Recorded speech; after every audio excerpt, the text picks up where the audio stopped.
Hello and welcome to my channel. आज हम continue करेंगे solid waste through MCQ series, जिसमें कि आज का टॉपिक होगा types of solid waste. Particularly municipal solid waste के बारे में बात करेंगे। आई होप आपको ये सीरीज़ बहुत यूज़फुल लग रही होगी, बिकॉज़ ये सीरीज़ आपको एमसीक्यूज़ के through BPSC assistant public sanitary waste management officers वाले सिलेबस कंप्लीट करवाएगा। चैनल पे अगर आप नए हैं तो सब्सक्राइब कर लें। चलिए आज का टॉपिक स्टार्ट करते हैं। Question 1, the term municipal solid waste is used to describe which kind of solid waste. नगर पालिका ठोस अपशिष्ट, ये शब्द का प्रयोग किस प्रकार के ठोस अपशिष्ट का वर्णन करने के लिए किया जाता है? ऑप्शन ए है hazardous, B toxic, C non toxic, D non hazardous. देखिए, म्यूनिसिपल सॉलिड वेस्ट ये जो टर्म है, ये शब्द प्रयोग किस प्रकार के ठोस अपशिष्ट के लिए किया जाता है? इसमें सॉल्यूशन है D. It is generally used to describe most of the non hazardous solid waste from a municipal that requires routine collection and transport to a processing or disposal site. Question 2, identify the waste that are known as municipal solid waste from the following. इनमें से आपको वो अपशिष्ट को पहचान करना है जो नगर पालिका ठोस अपशिष्ट है। ए है wood pieces, B plastic cans, C food waste, D all of the above. So the answer is D. इनमें से सारे जो हैं वो म्यूनिसिपल सॉलिड वेस्ट कहलाते हैं। एक्चुअली में म्यूनिसिपल सॉलिड वेस्ट होता क्या है? ये municipal solid waste also called urban solid waste. It is a waste type that includes predominantly household waste, domestic waste जिसको बोलते हैं, with sometimes the addition of commercial waste collected by municipality within a given area. Municipal solid waste consist of household waste, construction and demolition debris, sanitation, residue and waste from streets. Question 3, what is the efficiency of municipal solid waste collection in India? भारत में नगर पालिका ठोस अपशिष्ट संग्रह की दक्षता क्या है? Option A 50 to 70%, B 20 to 60%, C 80 to 90%, D 90 to 100%. So the option B is correct. 20 to 60% is collected. That is 80 to 40% of municipal solid waste remains uncollected. Question 4. Choose the correct statements with respect to a typical Indian city. भारतीय शहरों के संबंध में सही कथन चुनना है आपको।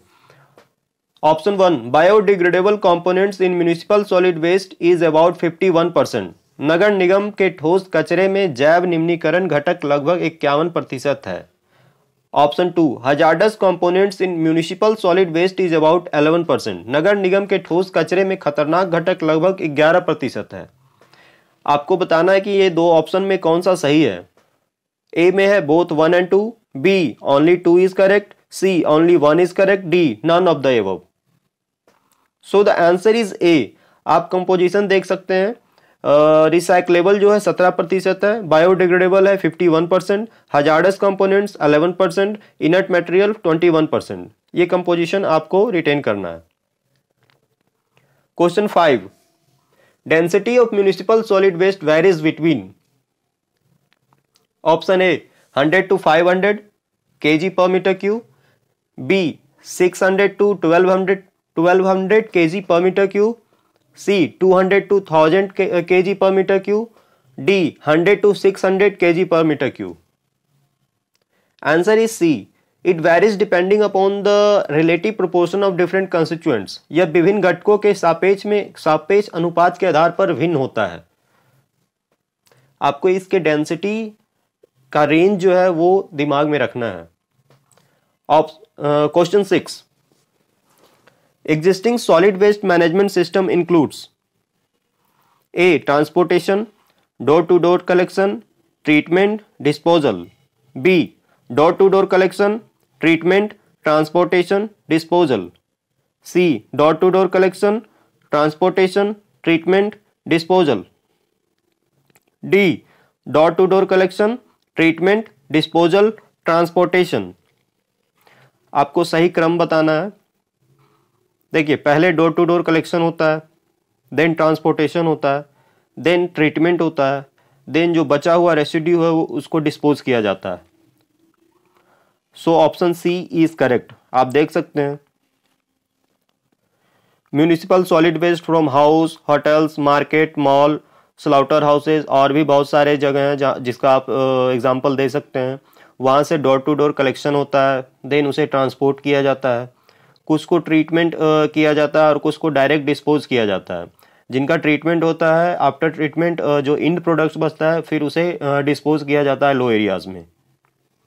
Next question 7, sources of municipal solid waste includes A commercial and institutional, B residential, C open areas and treatment plants, D all of the above. So D is correct, all of the above. ये सारे sources हैं। Commercial and institutional जैसे hotels, schools, market, shops, offices, इनसे जो कचरा बाहर आता है वो फूड वेस्ट होते हैं, कंस्ट्रक्शन एंड डेब्रीज वेस्ट होते हैं और भी बहुत तरह के कचरा होता है। रेसिडेंशियल जो होते हैं ऐसे सोर्स जो होम, अपार्टमेंट्स, इनसे जो कचरा बाहर आता है वो फूड वेस्ट होता है, एसेस एक्सेट्रा। ओपन एरियाज एक एग्जांपल हो गया आपका स्ट्रीट्स, पार्क्स, रोड्स, यहाँ से जो कचरा बाहर आता है जैसे स्ट्रीट स्वीपिंग्स हो गया, इनर्ट वेस्ट हो गया। एक सोर्स है ट्रीटमेंट प्लांट साइट्स जैसे water, sewage, industrial treatment plant, इन सभी जगहों से जो कचरा बाहर आता है वो स्लजेज आते हैं, इनका ट्रीटमेंट होता है। ट्रीटमेंट के बाद जो रेसिड्यू बचता है वो स्लजेज, इसे कलेक्ट करके हम लोग डिस्पोज करते हैं। Question 8, garbage is dash waste, A liquid, B solid, C semi solid, D B and C. So the answer is D, solid as well as semi solid. देखिए दो टर्म यूज होता है, एक गार्बेज, एक rabies. ये दोनों term आपको समझना है। गार्बेज जो होता है वो फूड वेस्ट होते हैं जो ये ऑर्गेनिक्स होते हैं, और रबीज जो आपके आने वाले स्लाइड्स में आप जानोगे। इन दोनों के अंतर आपको समझना है, इन दोनों में जो अंतर है। Garbage includes all sorts of putrescible, that is biodegradable organic waste or obtained from kitchens, hotels, restaurants, etc. All waste food articles, vegetable peelings, fruit peelings, etc. These wastes are organic in nature. Question 9. The density of garbage usually varies between dash kg per meter cube. A 200 to 800, B 450 to 900, C 350 to 400, D 800 to 1200. So the answer B is right. It varies between 450 to 900. Question 10. Rubbish can be combustible, B non-combustible, C both A and B, D none of the above. देखिए answer C सही है। Rubbish can be both non-combustible as well as combustible. Combustible, non combustible क्या होता है, biodegradable, non biodegradable क्या होता है, ये आप मेरे पहले लेक्चर में सुन सकते हैं और समझ सकते हैं जाकर। So the solution is C. Combustible में देखिए पेपर आते हैं, प्लास्टिक, टेक्सटाइल्स, और नॉन कंबस्टेबल में broken glass, crockery, metals, masonry etcetera. तो देखिए रबीज और गार्बेज में अंतर आपको पता लग गया होगा अब तक। गार्बेज जो है वो जितने भी फूड मटेरियल्स जो होते हैं उनके वेस्ट होते हैं। रबीज फूड मटेरियल नहीं, ये ऑर्गेनिक नहीं होते हैं। Question 11, density of rubbish usually varies between. हाँ, रबीज का क्या है डेंसिटी, ये कितने में वेरी करते हैं। Option A 100 to 200, B 500 to 150,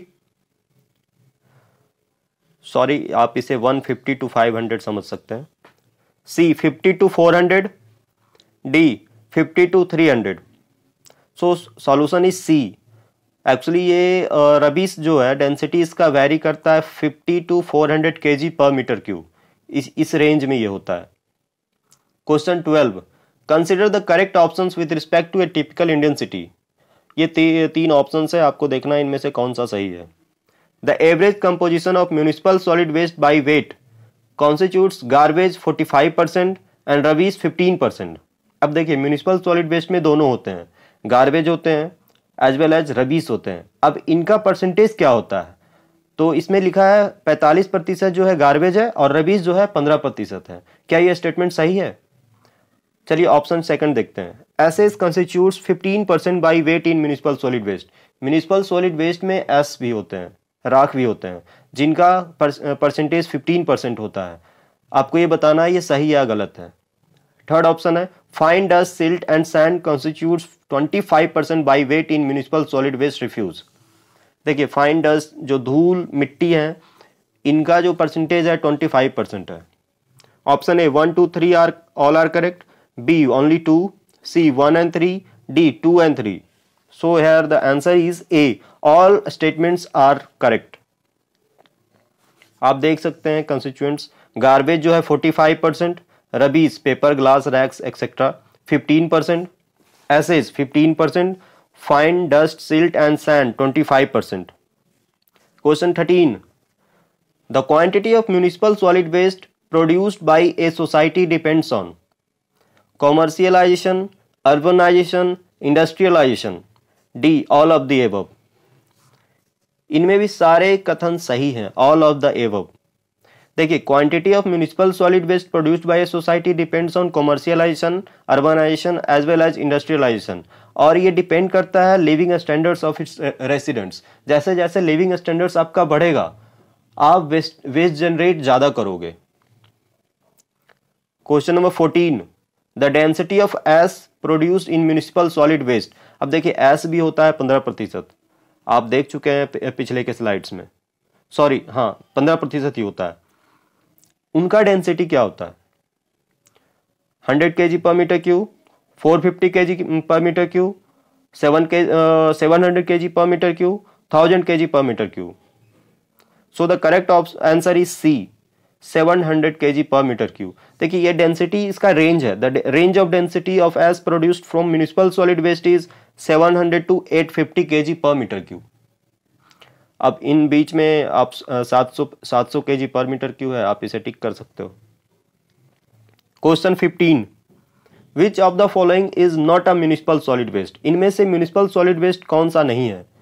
option A radio active substances, B ashes, C food waste, D rubbish. देखिए रबीज भी हम लोग देख चुके हैं, फूड वेस्ट भी देख चुके हैं जो कि आप गार्बेज बोलते हो, एसेज भी देख चुके हैं। Radioactive substance is not a municipal solid waste, actually it is an industrial waste, जिसे हम अगले लेक्चर में पढ़ेंगे।